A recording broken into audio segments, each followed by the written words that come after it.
tonight, fears of a devastating blow to UK steel from Donald Trump. Last night, the US president announced he's bringing in 25% tariffs on steel and aluminium imports. Back here, there are warnings it would be hugely damaging and lead to job losses. Also tonight, the Home Office says it's clamping down on illegal workers. Will it stop Reform UK's rise in the polls? I'll hear from the Shadow Home Secretary, Chris Philp, on what he thinks. Plus, a second Labour MP, Oliver Ryan, has been suspended from the party after comments made in a WhatsApp group emerged over the weekend. We'll be live in Parliament with the latest. Tractors and tanks descend on Westminster as farmers demand the government rethinks its inheritance tax plan. And we've also had an insight into what an average Sunday looks like for the Prime Minister, and a miss he'd probably rather we didn't see. Hitting the back of the net tonight, we hope, two Baronesses, Sangam Debonair and Saeed Abbasi, who'll be with us for the next hour. It's Monday, I'm Sophy Ridge live from Westminster, and this is the Politics Hub.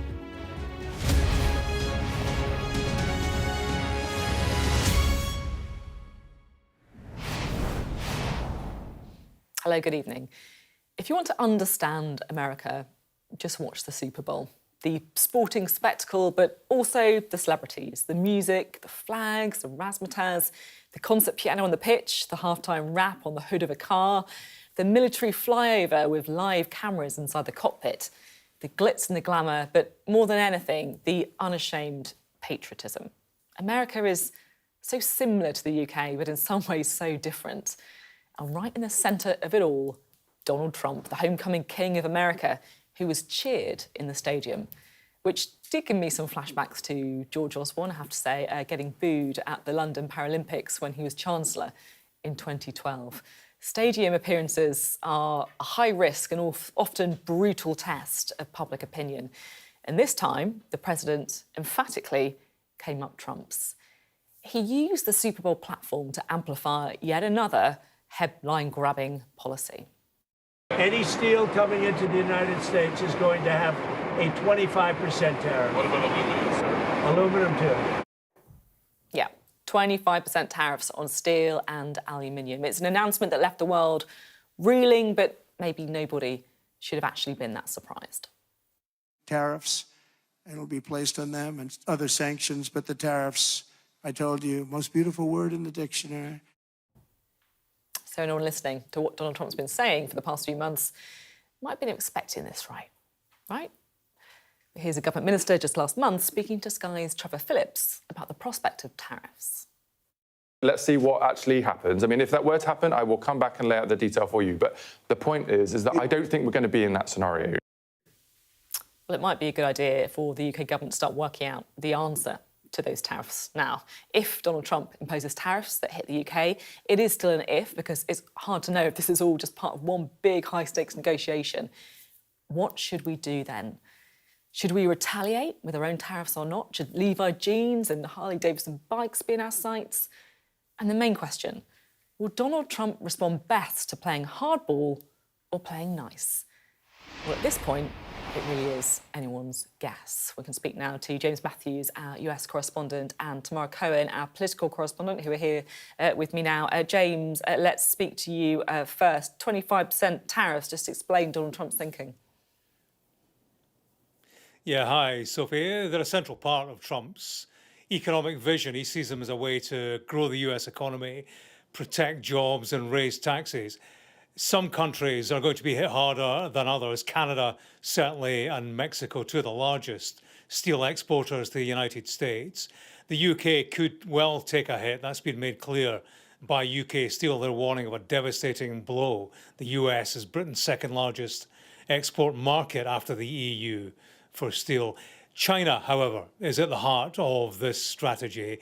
It dominates the world's steel industry, whereas once the United States did, its exports, Chinese exports to the US, either directly or in many cases indirectly, they don't please the manufacturers here in the States, the steel unions too, and of course many of them are strong in areas like Pennsylvania, central to winning elections. So there is a domestic imperative for Trump, but also internationally. He's exerting his muscle around the world, but particularly on China. A priority for him is in reducing the trade deficit with Beijing. He's made that clear. But moving forward, he's building a platform for relations with China that he will hope asserts an authority. It's important for trade, important for other business too, not least the business of maintaining the peace. Trump says that he's friendly with President Xi. He will want to be friendly on his terms. Yeah, he certainly will. James, thank you very much indeed. Let's bring in Tamara, shall we? Tamara Cohen, here, our political correspondent. How do you think Number 10 are going to respond to this? Have we got any sense yet? Well, is this going to be the first big test of Keir Starmer and Donald Trump's relationship?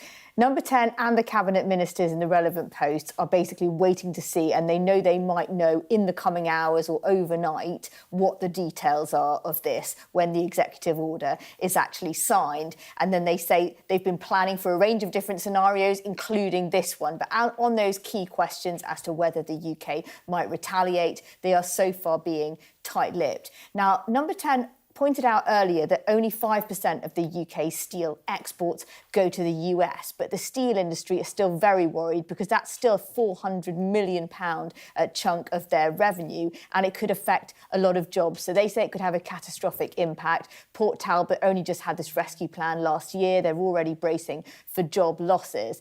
Now, the questions that they'll be wanting to ask the US counterparts when the details become clear are there going to be exemptions for different grades of steel? We know UK steel is used in the US defence industry.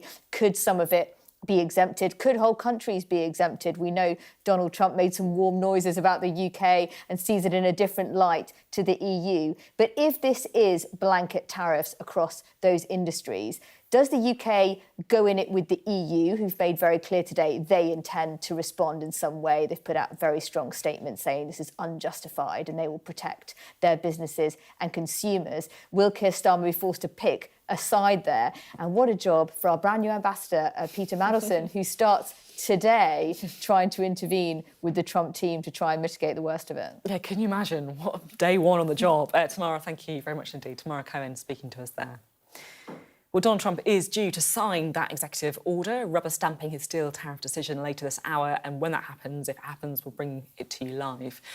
In the meantime, our data and economics editor, Ed Conway, has this analysis of what the tariffs could mean, not just for the UK, but also the rest of the world. It's another day. It's another set of tariffs from Donald Trump, this time steel and aluminum, as it's called in America. Let me just give you a bit of the potted history of aluminium production around the world, in particular in the US. This is showing you, going back to 1900, US aluminium production. What you can see is obviously that line has gone down, and other lines like Canada, they've gone up, partly because, you know, it takes a lot of hydropower to make clean aluminium, and there's a lot of hydro in Canada. But actually, the bigger picture here, we've got to zoom out for the bigger picture. And you see it when we add on the line for China. Look at this. I've got India there, and we've got China. Extraordinary increase in Chinese production, bigger than anywhere else in the world. And that's really dominating production around the world. And actually, if you kind of take that story about aluminium, you can see that the US has become more and more dependent on imports. So imports of aluminium, they've gone up and up and up to the extent that that's been kind of around 50%, the measure of dependence on getting stuff from overseas. Whereas steel, look at this is steel, and dependence on imports for steel is much lower than for aluminium. So that's kind of an interesting dichotomy here. But when it comes to aluminium, it's mostly Canada that most of this aluminium is actually coming from. So it's not coming from China, even though far more is being produced in China. In the US, most of the aluminium comes from Canada, but then that Chinese aluminium has to go somewhere, and obviously beyond the Chinese market, it's going elsewhere and making it very difficult for aluminium producers to compete. And what are the things that aluminium is used for? Well, it's used in transportation. So you've got planes, you've got trains, you've got automobiles, particularly electric vehicles, anything that needs to be light. You've got containers and packaging, construction, electrical. The key point here, okay, is that when that aluminium becomes more expensive, which of course it does when tariffs are imposed, it means your cost of making everything from planes, indeed to containers, goes up. That's the concern economists have about this, because you're not able to create domestic production overnight. And worth saying, when it comes to steel production, it's basically the same story. Look at this. This is showing you how China completely dominates steel production around the world. The US still relatively low, though, like I showed, it's not necessarily as dependent when it comes to aluminium. And the UK, even though it's very low in terms of steel production compared with everyone else, we still do export quite a bit to the US, OK? So that is now in threat if those tariffs are going to be imposed on the UK as well. And that is quite a little bit, the third biggest export market for UK steel. Ed Conway there, crunching through the data. Well, the Lib Dem leader, Ed Davey, today called on the government to get tough if Trump hits the UK with tariffs. I spoke to him a little earlier today. I think it's a really worrying development. Just the threat can have an impact on confidence and investment. And we've got to be very strong against this. We need to work within the UK. Liberal Democrats have called for a summit of the 4 nations, so all the nations, devolved governments can work together. And I think we need to work together with our Commonwealth colleagues, especially Canada, who are on the front line on this, and our European colleagues, and indeed colleagues in Asia. This is bad for the world economy. And even though we don't export a huge amount of steel to the United States, it still affects jobs here. But the ripple effect across the world economy is really alarming. So you're basically saying we should work more closely, talk more to other countries around the world. But I guess the problem is, some might say, we don't live in this kind of Lib Dem cuddly world. The Donald Trump world is dog eat dog. Mexico, Canada, the EU, China, all these guys are going to be looking after their own skills, right? I don't see it as a cuddly world at all. Liberal Democrats are trying to be realistic. I think what I see from other political parties in the UK, including the government, is they're being too weak. You're right, Donald Trump only responds to strength, and he needs to see that other countries are working together and are going to take him on and not going to stand meekly by. If you read his book, The Art of the Deal, he says if he sees weakness or he sees desperation, then he'll walk all over the other guy, as he says. And I'm afraid whether it's Conservatives or Reform or indeed our own government, they're just looking too weak. And unless you seek international cooperation and make it clear that you're not going to accept this or roll over, I think he will pursue these tariffs, and that would be so damaging to the UK. So do you think we should retaliate? Do you think we should put our own tariffs on some American imports? Well, retaliation should not be off the table. We should be ready to do that. I mean, first of all, we need to persuade him not to proceed. We saw with his other threats for tariffs on Canada and Mexico that he pulled out. He claimed he won a victory, but he hadn't won anything at all. So he may back down. But that's why I think we need to be very strong and clear that we will resist this. So all options should be on the table, frankly. Do you think that the UK government's been, I guess, a bit naive when it comes to Trump and tariffs, like thinking, oh, maybe they're not going to put tariffs on us? It's a bit like, being at the back of the class, hoping you don't get picked on. Well, I think what people need to appreciate is tariffs on any country around the world will have an impact on us. Just because he doesn't put tariffs on the UK in any future situation doesn't mean that tariffs he puts on Canada or China or the EU or anywhere else isn't going to impact the cost of living in our country, and it's so challenging for people at the moment, or indeed the prospects for growth. And we need growth desperately, so we have the money to invest in our NHS and our schools and so on. So whatever he does, if he's going to undermine the world economy, that's bad for us, whether or not there are direct tariffs on this country. And so the government needs to recognise that a little bit more and needs to stand up for what's the right thing to do, not just with respect to the UK and the US, but for the world economy. You mentioned growth there, and obviously a big part of the Lib Dem plan for growth is to rejoin the customs union with the EU. That would mean paying more into the EU pot. It would mean not being able to strike independent trade deals. It would also mean potentially accepting rulings from the European Court as well. Is that a price worth paying then?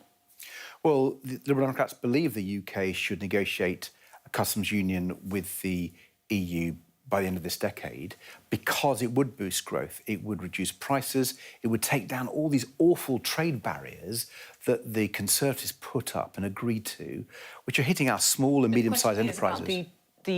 I guess, the compromises of it.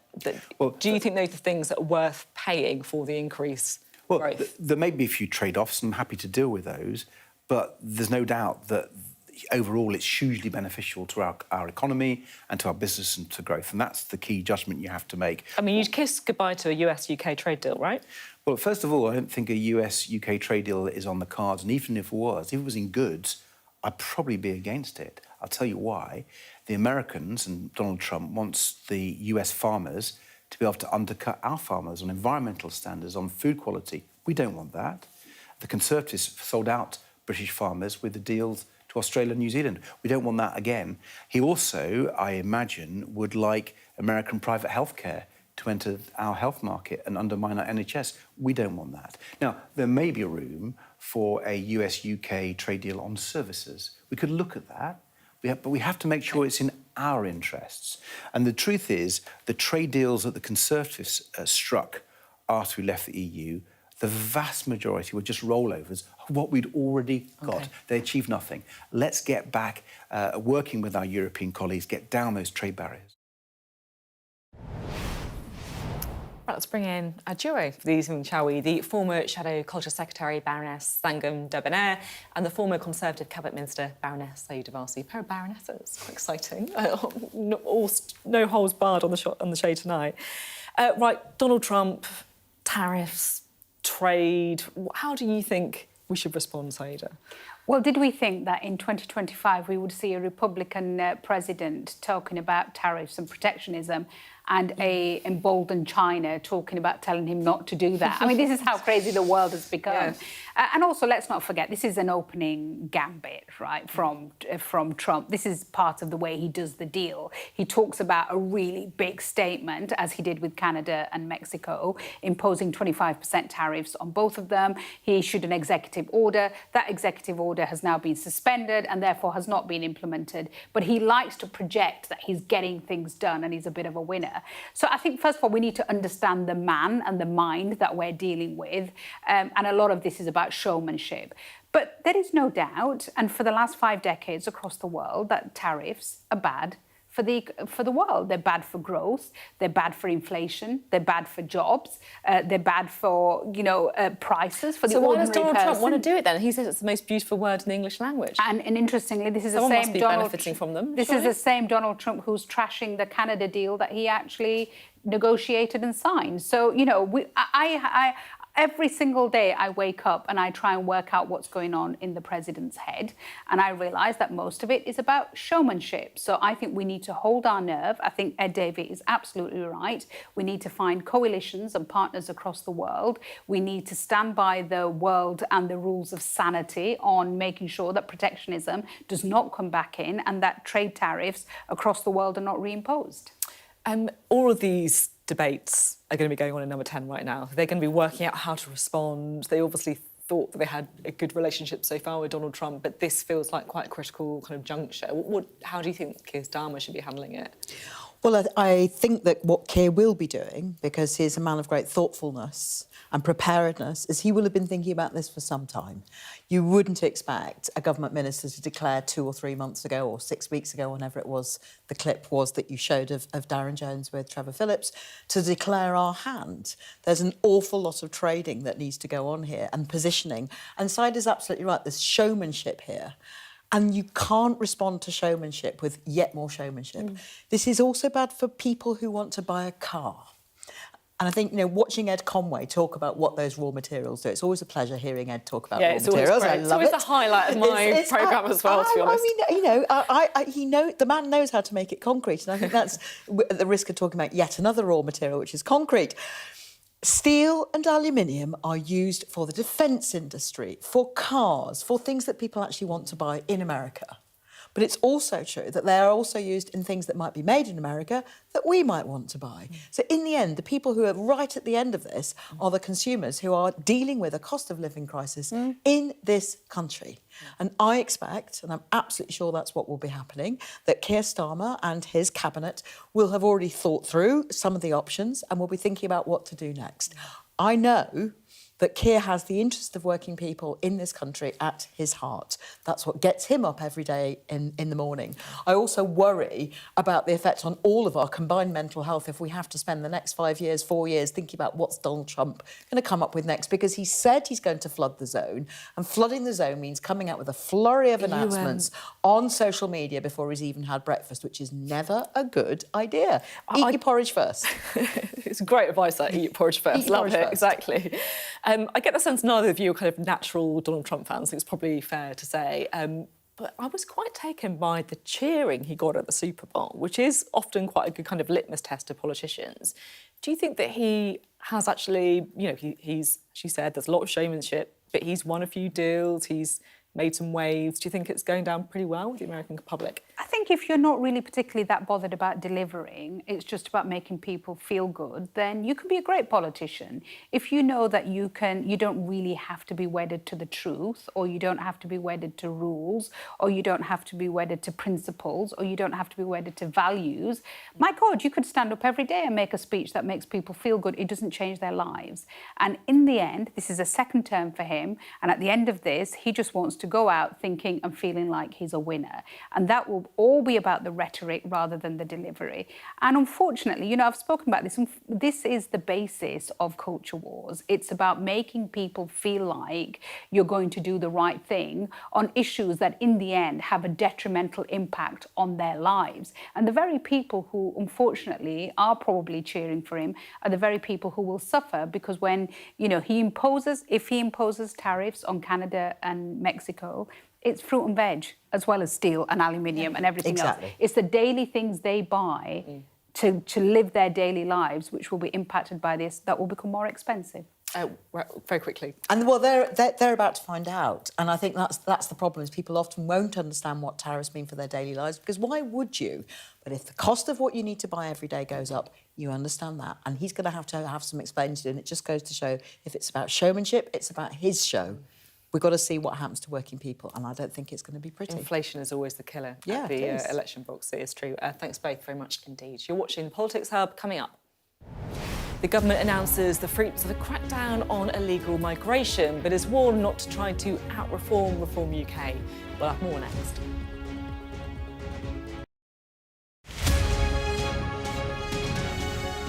Over there, to your left. There have been airstrikes every day. Hezbollah are very sensitive about us showing any pictures, and we're being hurried away right now.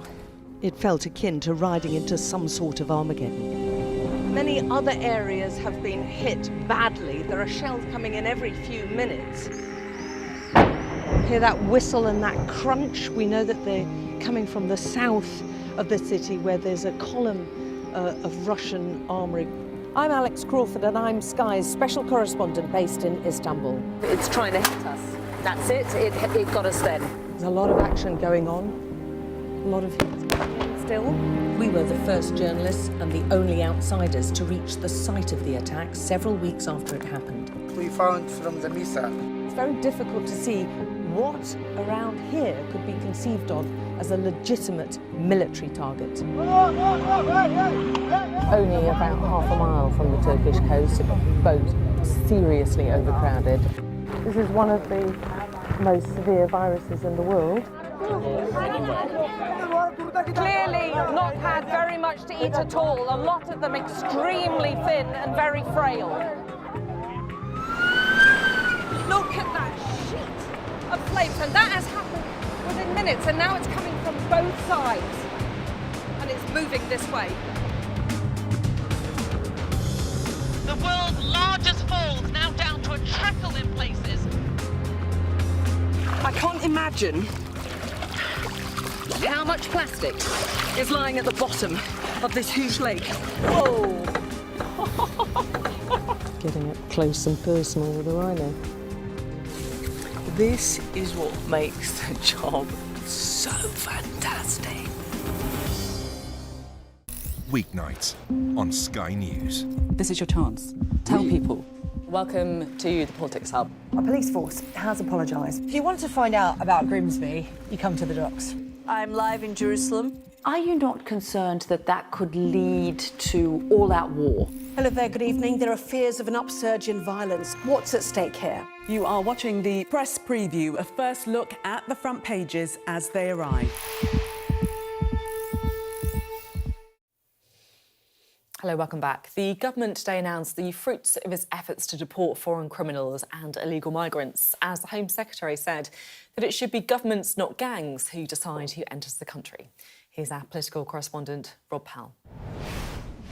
Early morning in late January, footage released by the Home Office shows almost 50 people being loaded onto a government deportation flight. Half are foreign national offenders, and some who pose a higher risk have been restrained as they're led on board. The rules really need to be respected and enforced for the asylum and immigration system to work. That's why since the election we have been increasing returns, so 19,000 people who have no right to be in the UK have now been returned, and also increasing the illegal working raids and going after the employers who are exploiting migrant workers.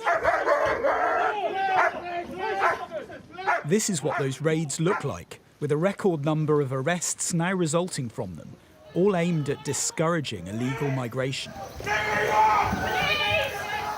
But there's a political aim too. Nigel Farage in the House. Nigel Farage's Reform Party has been on the march in the polls and striking a hardline tone on immigration. And this is why the government is worried. Reform finished second in 98 constituencies in last year's general election. 90% of these were won by Labour, mainly seats in the party's traditional heartlands in the north and Wales. And they include Deputy Prime Minister Angela Rayner's seat, Home Secretary Yvette Cooper's seat, and Wolverhampton South East, held by Cabinet Office Minister Pat McFadden. Voters in that Midlands seat not yet impressed by Labour. Still struggling to get it all sorted, ain't they? With this immigration thing they're trying to get in place. They still keep coming in. Just very dissatisfied with the government and the opposition. So there's more people voting for reform now. It needs to be sorted out, doesn't it? The country's in a mess. It's that disillusionment the Home Office is trying to dispel by shouting about any successes they notch up. Sources here say the increase in enforcement activity is partly down to staff being moved across from working on the old Tory government's Rwanda policy. But there still hasn't been any sustained drop in small boat arrivals, and trying to fight reform on their own turf carries risks too. This former advisor to Jeremy Corbyn says it's a doomed strategy.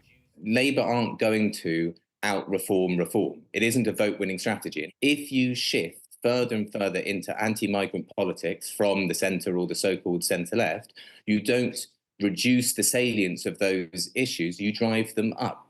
What they should be doing if they want to show that they're improving people's lives is actually improving people's lives. Ministers will shoulder some internal criticism over this approach if it means hanging on to wavering voters. Eyes already on the next election and the political threats on the horizon. Rob Powell, Sky News in Westminster. Well, for more on this, earlier I spoke to the Shadow Home Secretary, Chris Philp. Well, obviously deporting foreign criminals is welcome. There's been a rising trend now for 2 or 3 years, deporting more and more foreign criminals, and it's good that is continuing. There are some nationalities, however, where they've deported almost no foreign criminals at all, and that is of concern. I'm also concerned that they've only deported a very small number of people who have arrived illegally by small boat. Only about 4% of small boat arrivals have been removed by the Labour government, and the idea that letting 96% of people who arrived here illegally stay is any kind of deterrent is clearly ridiculous, and that's why these illegal crossings have gone up so much under this Labour government. At the same time, though, Labour is saying that the deportations is a 73% increase on January last year when you guys were in power. And I guess this is a problem that you have. People know the immigration record of the last Conservative government. And I understand that Kemi Badenoch says she's a new leader, the Conservative Party's under new leadership. But you can't just brush it under the carpet like that. People think that they know your record on immigration and they don't like it very much. Well, look, the numbers of foreign criminals being deported were going up year after year under the last Conservative government. And of course, it was Keir Starmer who signed a letter a few years ago objecting to the removal of dangerous foreign criminals on human rights grounds. And in fact, one of the foreign criminals that we tried to deport, which Keir Starmer objected to, ended up going on to murder someone subsequently. So I think Keir Starmer's got a bit of a cheek claiming he's tough in this area. Look, the truth is illegal immigration across the Channel has gone up a lot under this Labour government. It's gone up by 28% since the election. This is slightly my point, though, because some people would say that you guys have got a bit of a cheek criticising the Labour government on immigration after what your record over the last 13 years has been. Look, I mean, so the Channel crossings went down by a third in 2023. It started going down in the right direction. The Rwanda scheme, if it had been allowed to start, where people who arrive illegally would have rapidly been removed to Rwanda, that deterrent, I think, would have stopped those Channel crossings. We saw it work in Australia. Look, as far as the legal migration numbers are concerned, yeah, those numbers were far too high. And as Kemi Badenoch and I have just honestly and openly said, serious mistakes were made by the last government, but the Conservative Party is now under new leadership and there is a new approach, and that includes proposing a hard, binding legal cap on legal migration at far, far lower levels than we have seen recently, and indeed far lower levels than we've seen forecast going forward as well. And we made an announcement just last week about how people who come here supposedly to work but who don't work, or who claim benefits, or who end up working in very low wage jobs where they're not making a net contribution, will not be allowed to stay here permanently and will in fact be required to leave. So a new leader, a new approach, which I think will command confidence because we're setting it out over time in detail. I wanted to ask you about ID cards, because there's a group of Labour MPs calling for the introduction of ID cards. They say it would help support public services, but would also help when it comes to border security. What's your view on ID cards?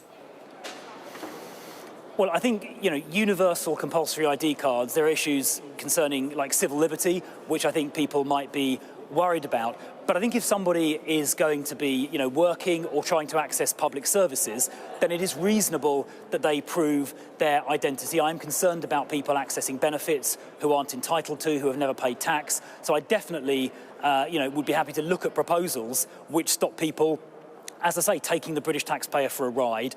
And that is what our proposals last week were designed to do. So people who come in saying they're going to work but don't work, or they end up earning very low wages. We've heard your proposals already. But on the ID cards, you mentioned the civil liberties. I mean, some people would say, look, Google knows everything there is to know about us nowadays. Is this really such a big deal?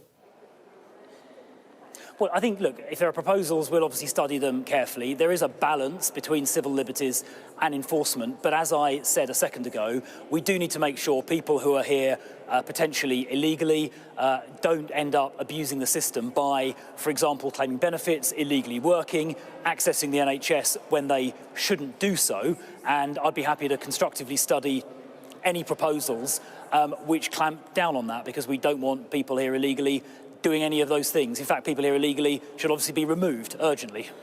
OK, one final question for you. Robert Jenrick's been quite busy recently. The MP for Newark and Cambridgeshire went to Handsworth in Birmingham to make a film about rubbish and fly tipping. He's also been out and about, pictured at a farming protest. He spoke at a protest about a new Chinese embassy. Has anyone told Robert Jenrick that the leadership contest is over? Well, I think, first of all, Newark is in Nottinghamshire. But look, apologies. We're a party of... not close to Birmingham, though, is it? Close. Not particularly. So, look, I mean, we've got 121 MPs. We're all energetic and hard-working, and Robert is one of those energetic and hard-working MPs, just like the rest of us. Just talk me through how rubbish in Birmingham fits with the Justice Brief. Well, look, I think, as MPs, we take interest in all kinds of different issues. You'll have to ask Robert what drew him to go to Birmingham. But look, all of us work hard on a whole range of different issues. Very energetic. I very much enjoyed the defence of Robert Jenrick's activities there. Right, let's chat again to Thanga and Saida, shall we? Thanga, what would you say to people like James Schneider, who we just said, look, Labour shouldn't be trying to out-reform here? I think that when we have a cost of living crisis, which is what most people think about most days, it's important that we focus on trying to get that cost of living crisis dealt with. And I know that it's tricky. I think that the economic circumstances we've got at the moment are difficult. I think that my colleagues in Cabinet and Keir Starmer are doing absolutely everything they can, and they're going to be looking at every aspect of the cost of living crisis. Now, the migration policy, the bit that I'm picking up on there, and that I heard the Minister for Immigration talk about this morning on the radio, was about cracking down on illegal working conditions. Now, that's about employers who exploit people, employers who have decided that they don't want to pay the going rate, or they don't want to pay people a reasonable working conditions and reasonable pay. That's important. And I want to make sure that that happens for the sake of all working people, those who come here, who want to work hard, and those who are already here and want to work hard. You're always kind of studiously loyal, right, to Keir Starmer, to the Labour government. But is it fair to say that you feel like the government should be focusing more on the cost of living and less on the immigration rhetoric? I think the government is capable of doing both. And I think the government is very capable of doing things. But are they doing both? You say they're capable of doing both. Are they doing both? Investing in clean energy, which is going to bring down people's bills, putting up the national minimum wage, unfreezing pensions. These are all things which are helping to put pounds in people's pockets. And I think that this government is capable of doing more than one thing at once, and they are doing. OK, Saida, what do you think? Well, look, my loyalty always is to the country first, rather than individual political parties. And there is no doubt that if we are going to be a country where we manage our resources, where we manage the pace of growth within our nation, we have to have controlled migration. And that includes, dealing with illegal migration, but it also means dealing with legal migration. And there is no doubt that my party presided over many, many years of legal migration really being out of control. So I do think that we need to take the politics out of this. I think it's right that Yvette is publishing, the Home Secretary is publishing details of how many people they are removing. And I think it would be great to have those figures every single month, just like it would be good to have figures about how they're reducing the number of people, if they are reducing them, coming into the country illegally and legally. I think we should have those figures. I think what I feel uncomfortable about is those videos, the kind of almost shock jock, look at how we're doing this. Because, however people have got here, even if they're illegal and they shouldn't be here and we're removing them, I just don't think that's the kind of nation that we need to be, where we show these kind of videos where we, got aggressive police, language going on. We've got people being put in handcuffs, people being taken away. I think we can tell that story without it being so graphic and visual, and especially when it follows so soon after what happened in the summer with the riots. I just think that kind of aggressive behaviour being shown towards people who are being removed, I just don't think it sets a great tone. Dang, and what do you make of those videos? I think that there are many aspects to dealing with migration, and one of them is this country's proud tradition of assessing people's asylum claims and making sure that they are reasonable, or if they're not reasonable, to making sure that people who don't have the legal right here are returned and safely. And I think these are important principles. And I know that I certainly, when I was a Member of Parliament, I had one of the highest refugee and asylum seeker caseloads, and sometimes people had to be returned. Sometimes they had done things which meant that they couldn't be here, they didn't have the right to be here. But very, very often, and that's something which we need to remember, is that we take a fraction of the world's refugees. When they apply for asylum, they are rigorously assessed, and those who are assessed as having the legal right to be here, that's a tradition that I'm extremely proud of in this country, that we have a fair system, assesses people fairly, and that we welcome those who are entitled to be here because they are fleeing war and destitution. OK, thanks, Beth, very much indeed. Coming up next on The Politics Now.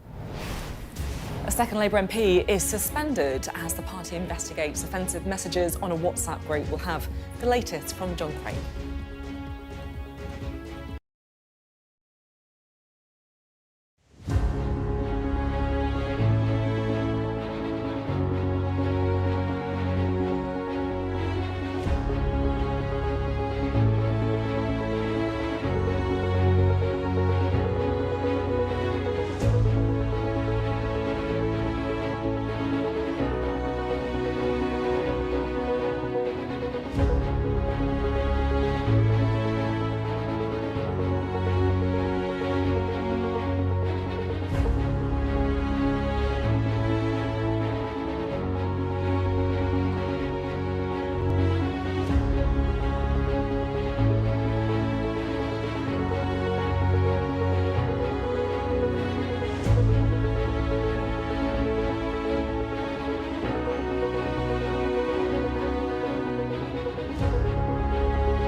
Hello, welcome back. Well, Labour tonight has taken action to suspend a second MP as it investigates offensive messages posted on a WhatsApp group.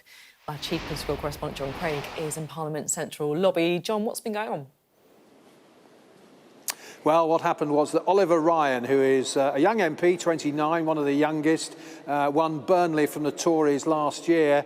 He was summoned to the Chief Whip's office this afternoon, and it was a pretty brisk meeting because he was told straight away, you're being suspended. Now, he, of course, was one of the MPs involved in that now notorious WhatsApp group, which led to the sacking of Andrew Gwynn at the weekend as a health minister, and also his suspension from the Labour Party.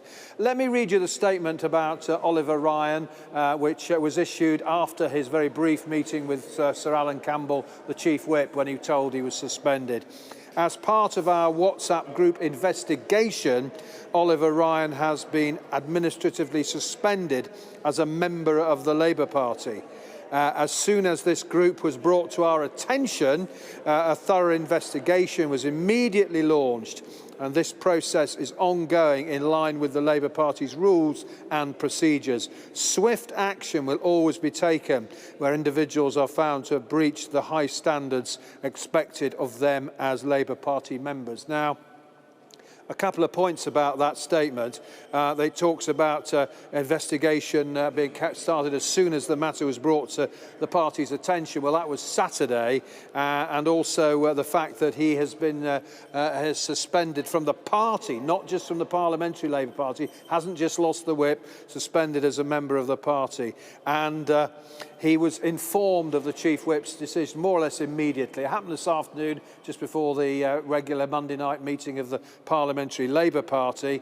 Now, talking to senior politicians, both in government and on the back benches, there is some sympathy with Oliver Ryan. He is a young MP, a new MP, and also his involvement here was a few years ago, before he was a Member of Parliament. Now, when he owned up to his involvement, Mr. Ryan said this. He said that it was between 2019 and 2022 he was a member of this WhatsApp group, created by his MP and his former employer, Andrew Gwynn. He's MP for Gorton and Denton, and of course his political career looks over, more or less. Many MPs just can't see a way back for him. But what Mr. Ryan said was some of the comments were completely unacceptable. I fully condemn them. He said he regrets not speaking out at the time. I recognise failing to do so was wrong. I did not see every message, but accept responsibility. He also said that he made some comments myself, he said, which I deeply regret and wouldn't make today. Now, there's some MPs are saying, look, he's a young MP, and he was all a long time ago before he was an MP. There is some suggestion that the party might be a bit more lenient with him than with Andrew Gwynn, who basically is an old pro, former campaign chief for the party under Jeremy Corbyn, really ought to have known better. But the Tories have absolutely leapt on this, as you might imagine. The self-appointed attack dog of the Tory party, Richard Holden, Billericay Dicky now that he's carpet bagged off to Essex from northwest Durham.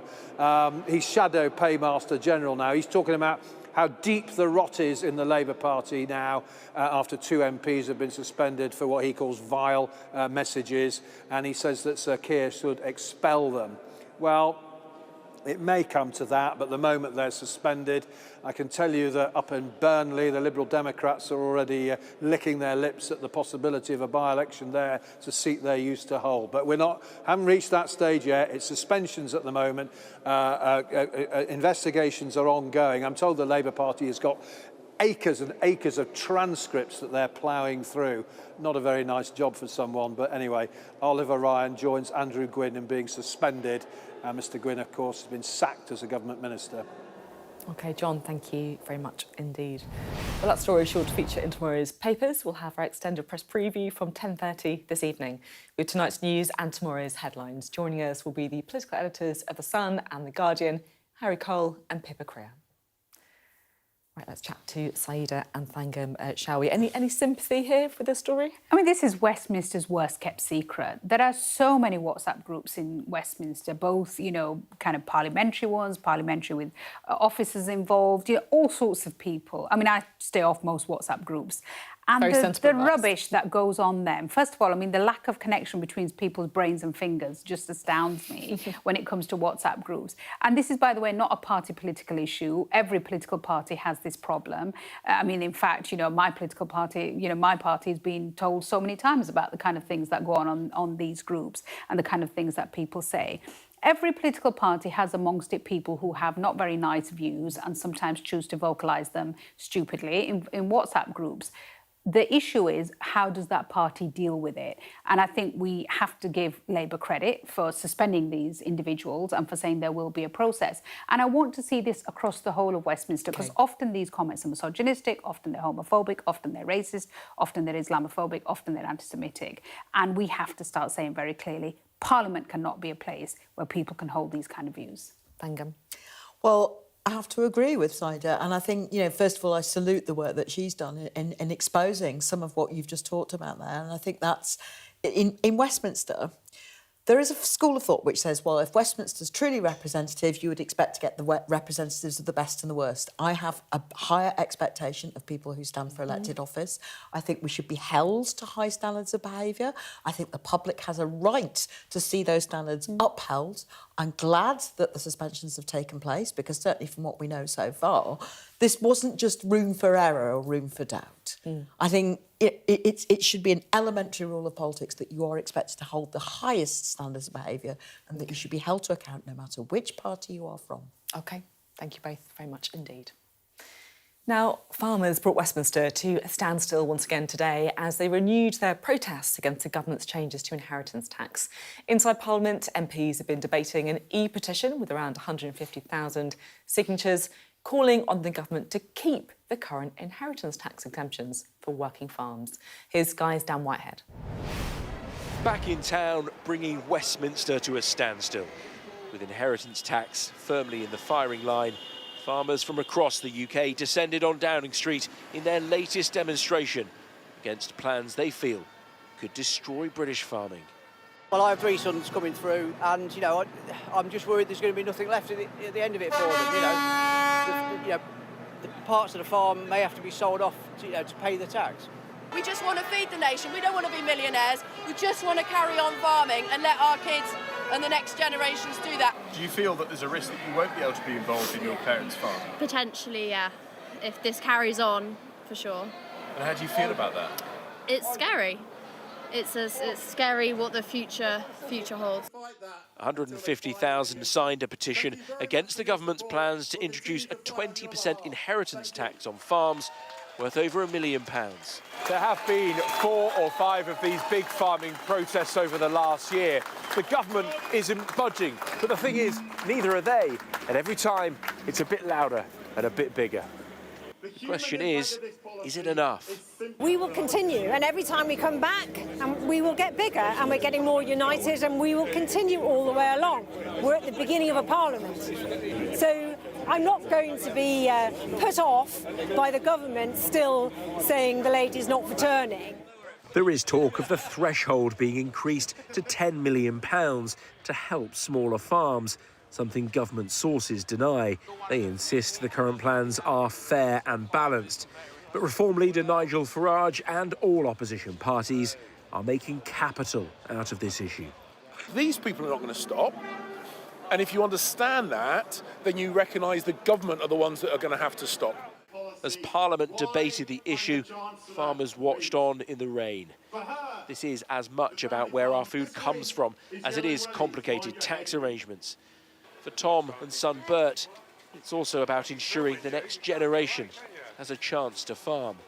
That's the only reason me and my wife are carrying on with the farm and managing the debt and taking it on for the previous generation, is to try and secure the ownership of it, or keeping it there, for Bert and all the other cousins and all the other family members. There is little more than a year till the controversial inheritance tax kicks in. You get the feeling this won't be the last time that farmers swap countryside for the city. Dan Whitehead, Sky News in Westminster. Still to come on the Politics Hub.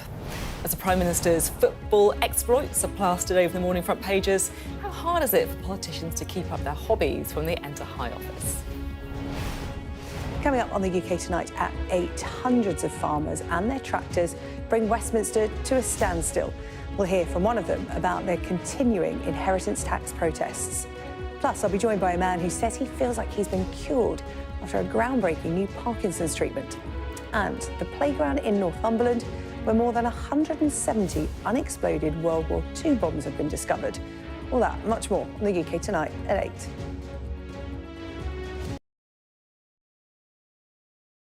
We're going to do this 100 times every day for the next 3 months. Why have we agreed to this?